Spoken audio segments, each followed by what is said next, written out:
오늘은 디도서 네 번째 시간으로 신앙 공동체를 위해라는 제목으로 함께 은혜를 나누기 원합니다. 교회는 신앙 공동체입니다. 여러 사람들이 모여서 하나의 조직을 이루고 있는 것이죠. 이렇게 좋은 공동체를 만들기 위해서는 공동체 의식이 먼저 있어야 합니다. 개인 생활과 공동체 생활은 전혀 다른 것이죠. 개인 생활에 있어서는 내가 원하는 대로 내 스스로 결정하고 그것을 하고 싶은 것을 하면 되지만, 공동체 생활에 있어서는 어떻게 해야 됩니까? 나의 생각보다는 공동체가 추구하는 목표와 공동체의 질서를 따를 수 있도록 노력을 해야 되는 것입니다.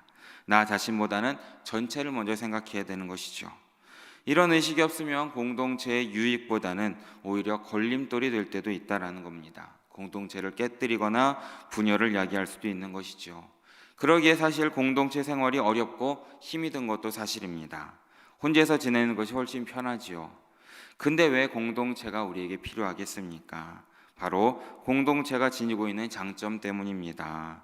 공동체를 형성하고 있을 때 훨씬 강해지는 것이고 큰 사역을 잘 감당할 수 있게 되는 것입니다. 하지만 공동체라고 해서 다 좋은 것은 아니죠. 차라리 없는 것보다 못한 그런 경우도 있다라는 겁니다. 만나면 싸우고 무슨 일을 하려면 의견이 엇갈려서 아무것도 하지 못하는 그런 공동체라면 차라리 없어지는 것이 낫다라는 겁니다. 사랑하는 여러분, 우리가 기억해야 될 것은 공동체를 이루는 것도 중요하지만 더 중요한 것은 좋은 신앙의 공동체를 이뤄가야 된다라는 것을 기억하시기 바랍니다. 이런 좋은 신앙 공동체를 이룰 때 우리 모두에게도 유익이 되는 것이고 정말 큰 사역을 잘 감당하고 우리 모두에게 발전이 된다라는 것을 기억하시기 바랍니다. 그런데 문제는 좋은 신앙 공동체를 이루는 방법을 잘 알지 못한다라는 것이죠. 공동체를 이루고 있지만 그 공동체 가운데 내가 어떻게 하는 것이 올바른 것인지 잘 알지 못하는 것입니다. 그래서 실수할 때도 있는 것이죠. 그래서 좋은 신앙 공동체를 이루기 위해서 어떻게 해야 되는지를 배우는 것이 중요하다라는 겁니다. 사도 바울은 앞의 장 디도서 1장에서 디도에게 그레데 교회의 잘못된 모습을 바로잡으라 라고 하면서 잘못된 실상들을 하나하나 나열했습니다. 2장으로 넘어와서 바울은 2장 전체를 이 바울의 그레데 교회 안에 있는 각계각층의 교인들에게 바른 교훈을 가르치라 라고 하면서 어떻게 해야 되는지 잘 말씀하고 있습니다. 우리 본문을 함께 보면서 우리가 공동체 가운데 어떻게 살아가야 되는지 함께 말씀을 통해 깨닫기 원합니다. 우리 1절 말씀을 다시 한번 한 목소리로 읽어보겠습니다. 1절입니다. 오직 너는 바른 교훈에 합당한 것을 말하여. 아멘. 그레데 교인들에게 바른 교훈을 가르치라 라고 말씀하고 있습니다. 그리고 이제 이어서 각계각층의 사람들에게 무엇을 가르쳐야 되는지를 우리에게 가르쳐주고 있습니다. 사랑하는 여러분, 우리 영일교회가 좋은 신앙 공동체가 되기를 원하고 계신지요? 그렇다면 바울이 이야기하는 이 교훈들을 귀담아 듣고 잘 배우시길 진심으로 바랍니다. 그럴 때에 교회 공동체 가운데 우리가 갖춰야 될 모습이 무엇인지를 깨닫고 우리 영일교회를 좋은 신앙의 공동체로 만들어갈 수 있게 될 것입니다. 먼저 바울은 교회의 나이든 계층에게 가르쳐야 할 이 바른 교훈에 대해서 말씀하고 있습니다. 우리 2절 말씀을 함께 읽어보겠습니다. 2절입니다. 늙은 남자로는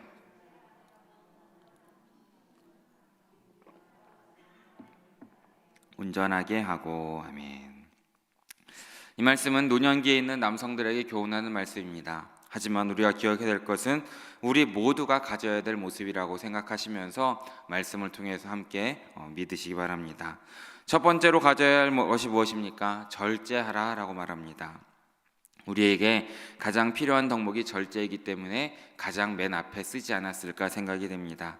특별히 오늘 본문에서 사용되는 절제라는 단어는 1차적으로 술을 자제하라 라는 의미를 함께 가지고 있습니다. 이 당시 그레데에서는 예배를 드릴 때에 술 취한 채 드리는 예배, 이 디오니소스라는 예배가 성행을 했다고 합니다. 그래서 그리스도인들은 이런 세상의 풍조에 휩쓸리지 않고 절제해야 한다라고 바울이 말씀하고 있는 것입니다. 더 나아가서 삶의 모든 영역 가운데에서도 욕구를 좀 억제하고 온전한 정신으로 살아야 한다라고 가르치는 것입니다. 두 번째로 말하는 것은 경건하라라는 것입니다. 이 경건이라는 단어는 셈노스라는 헬라어를 쓰고 있는데 존경을 받아 위엄과 엄숙함을 유지해야 한다라는 뜻을 가지고 있습니다. 바로 도덕적인 고결함과 품위를 갖춘 사람으로서 진지하고 분별력 있는 사람으로 살아야 한다라고 가르쳐 주는 것이죠. 야고보서 1장 26절 말씀을 보면 누구든지 스스로 경건하다 생각하며 자기 혀를 재갈 물리지 아니하고 자기 마음을 속이면 이 사람의 경건은 헛것이라 라고 말씀하고 있습니다. 무엇입니까? 말은 그럴듯하게 하지만 자신의 마음을 속이는 자의 경건은 헛것이라는 겁니다. 바로 경건은 말이 아니라 행동이다 라는 것을 우리에게 말씀하는 것입니다. 말이 아니라 행동으로 아름다운 본을 보이고 아름다운 향기를 남기시는 우리 성도님들 되시길 진심으로 바랍니다. 세 번째로 우리 신앙 공동체가 가져야 할 것은 신중하다라는 것입니다. 신중하다라는 것은 어떻게 하는 것이 이익인지 손해인지 따지기 위해서 신중하다는 그런 것을 말하는 것이 아니라 여기에서 사용된 헬라어는 소프론이라는 단어를 사용하고 있는데 이것은 사려가 깊다라는 뜻을 가지고 있습니다.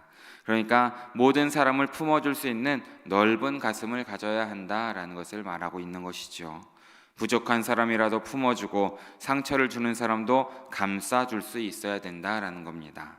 그래서 누구라도 찾아가고 싶은 그런 사람이 각자가 되어야 된다라는 것이죠. 평소 언제나 우리가 다른 사람을 위해서 중보기도할 때 다른 사람을 생각하게 되는 것입니다. 어려움에 처한 사람의 마음이 느껴지고 그분들이 겪는 고통과 아픔이 느껴지는 것이죠. 그리고 그때에 다른 사람의 마음을 헤아리게 된다라는 것입니다. 그러기에 사랑하는 여러분, 신중하여져서 그들을 위해서 기도하시는 우리 성도님들 되시길 진심으로 바랍니다. 그리하여서 우리 모두가 마음이 하나 되고 그 모두를 품는 넓은 가슴을 가지시길 진심으로 바랍니다. 다음으로 우리에게 가르쳐 주는 것은 믿음과 사랑과 인내함에 온전해져라 라고 말씀하고 있습니다. 신앙의 연륜이 쌓일수록 더욱 성숙해져서 온전해지도록 노력해야 된다는 것입니다.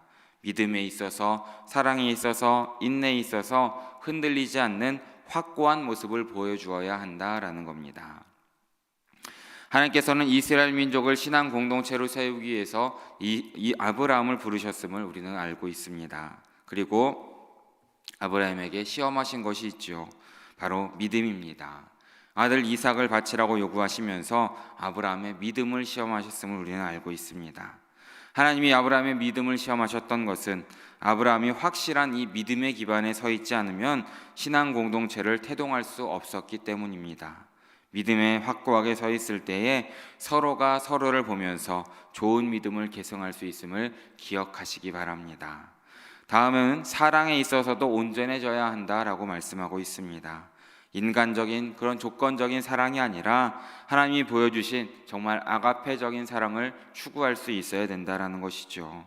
우리가 하나님을 가장 많이 닮을 수 있는 방법은 바로 사랑하는 것임을 기억하시기 바랍니다. 그러므로 신앙이 갖추어야 할 인격과 성품을 가지시길 진심으로 바랍니다. 인내는 어떤 상황 가운데에서도 하나님께서 보여주신 소망을 바라보며 살아가는 그런 것입니다. 인내 없이는 소망을 이루기 어려운 것이죠. 소망을 이루려면 끝까지 한 길로 갈 수 있어야 되는 겁니다. 이때 유혹도 있고 힘든 일도 있고 어려운 일을 당할 때도 있지만 이때 필요한 것이 인내라는 것입니다. 참고 견디는 자가 소망을 이루게 된다라는 것이죠. 이렇게 믿음과 소망과 사랑은 영원한 것입니다. 그리고 참된 교회의 모습을 이루는 핵심 요소임을 기억하시기 바랍니다. 우리 영일교회가 믿음과 사랑과 소망이 견고하면 하나님이 바라시는 좋은 교회의 모습을, 좋은 공동체의 모습을 갖추게 될 것입니다. 이런 교회가 되는 데 있어서 중요한 역할을 해야 되는 것이 바로 우리 스스로가 먼저 해야 된다는 것을 기억하시기 바랍니다. 이렇게 믿음과 소망과 사랑의 아름다운 본을 보여줌으로 우리 영일교회를 정말 바르고 아름다운 교회로 이끄시는 우리 성도님들 모두 되시길 진심으로 바라겠습니다. 우리 함께 3절 말씀도 하나하나 함께 살펴보기 원합니다. 3절 말씀 함께 읽어보겠습니다. 늙은 여자로는 이와 같이 행실이 거룩하며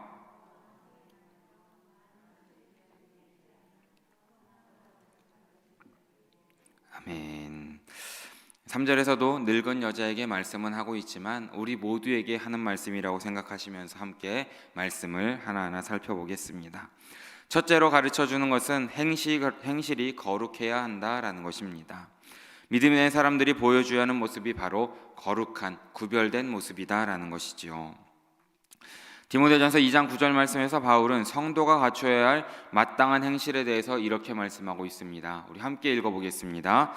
또 이와 같이 여자들도 단정하게 옷을 입으며 소박함과 정절로서 자기를 단장하고 따은 머리와 금이나 진주나 값진 옷으로 하지 말고.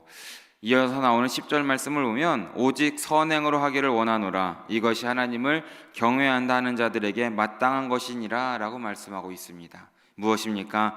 화려함보다는 단정함으로 거룩해야 되고 외모보다는 선한 행실로 거룩함을 보여줘야 한다라고 우리에게 말씀하고 있는 것입니다.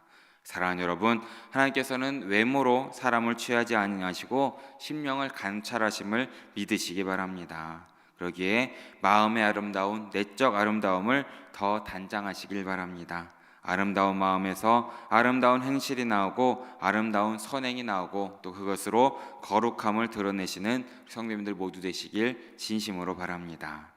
다음으로 가르치는 것은 모함하지 말라라고 말씀하고 있습니다. 이 모함이라는 단어는 헬라어로 디아볼로스라는 단어를 쓰고 있는데 이 디아볼로스의 명사형은 마귀, 사탄을 의미하고 있습니다. 바로 마귀와 사탄은 거짓말을 하고 다른 사람을 책망하고 모함하고 험담을 하는 자다라는 것을 우리에게 말해주는 것입니다. 사람들이 모였을 때 가장 재미있는 이야기가 무엇입니까? 바로 뒷담화가 아니겠습니까? 그러나 이 재미가 지울 수 없는 상처를 주기도 하고 사람을 죽이기까지도 하는 것을 우리는 잘 알고 있습니다. 육신의 상처는 쉽게 치료되지만 마음의 상처는 쉽게 치료되지가 않는 것이죠. 그러기에 이 모함하는 말은 우리 믿는 그리스도인들에게 적합하지 않다라는 것입니다. 사랑하는 여러분, 사람을 변화시키는 것은 비난이 아니라 격려이고 칭찬이고 인정해 주는 것임을 기억하시기 바랍니다. 비록 우리 스스로에게 또한 서로에게 부족한 점이 많아 보일지라도 가능성을 바라보고 지금보다 더 좋은 더 나은 방향으로 갈 수 있도록 격려하고 응원해 주시기 바랍니다. 응원과 격려와 인정이 우리 서로의 마음을 긍정적으로 움직이고 발전하게 만들 것입니다. 이것이 사람을 세움을 기억하시면서 모함하지 마시고 온전히 격려와 인정을 하시는 우리 성도님들 모두 되시길 진심으로 바랍니다. 그리고 세 번째로 말씀하시는 것이 무엇입니까? 많은 술의 종이 되지 말라라고 말씀하고 있습니다. 그러면서 이 바울은 모함과 술을 함께 정관지어서 이야기하고 있는 것입니다. 술이 들어가면 다들 아시다시피 말이 많아지기 마련입니다. 자기 통제가 제대로 안 되어서 하지 말아야 될 말까지 하게 되니까 이 술의 종이 되지 말라고 우리에게 함께 권면하고 있는 것입니다. 이렇게 조심해야 할 것 세 가지를 이야기한 다음에 바울은 해야 할 것에 대해서 가르쳐주고 있습니다. 그것이 무엇입니까? 바로 3절 마지막 절에 나오는 선한 것을 가르치는 자들이 되어야 한다라고 가르쳐주고 있습니다. 술의 종, 세상의 종, 욕심의 종이 되어서는 결코 선한 것을 가르칠 수가 없다라는 것이지요. 사랑하는 여러분, 2절에서도 권면했듯이 믿음과 사랑과 인내함에 온전하게 되었을 때 선한 것을 서로에게 가르칠 수 있게 된다라는 것을 기억하시면서 늘 믿음과 사랑과 인내함으로 온전하게 되시는 우리 성도님들 모두 되시길 진심으로 바랍니다. 말씀을 맺습니다. 바울은 이렇게 1절, 2절, 3절에서 그레데 성도들에게 삶의 지침을 전합니다. 비록 오늘 말씀을 보면 나이든 남성과 여성에게 말하지만 또한 이것은 우리 모두에게도 권하는 삶의 지침이라는 것을 기억하시기 바랍니다. 공동체의 성숙한 일원이 되기 위해서는 빠지기 쉬운 약점을 우리가 스스로 보완하면서 하나님과 더욱더 동행하기를 힘쓰고 덕을 세우기에 힘써야 함을 믿으시기 바랍니다. 그때에 우리 교회 공동체의 질서가 회복되고 하나님의 말씀이 올바르게 세워지고 제대로 전파될 수 있다라는 것이죠. 특히 우리 마음 가운데 또 우리 말씀 가운데 뿌리 내린 이 성숙한 삶은 이 거짓 교사들의 말씀들을 다 무력하게 하고 교회를 비난하는 자들을 도리어 부끄럽게 할 수 있게 됨을 기억하시기 바랍니다. 오늘 주시는 이 디도서의 말씀을 마음판에 새기시고 믿음과 사랑과 인내함으로 온전하게 되시고 선한 것을 가르치는 우리 성도님들 모두 되셔서 건강한 영일교회를 세워가시는 우리 성도님들 모두 되시길 진심으로 바라고 축원합니다. 함께 기도하겠습니다.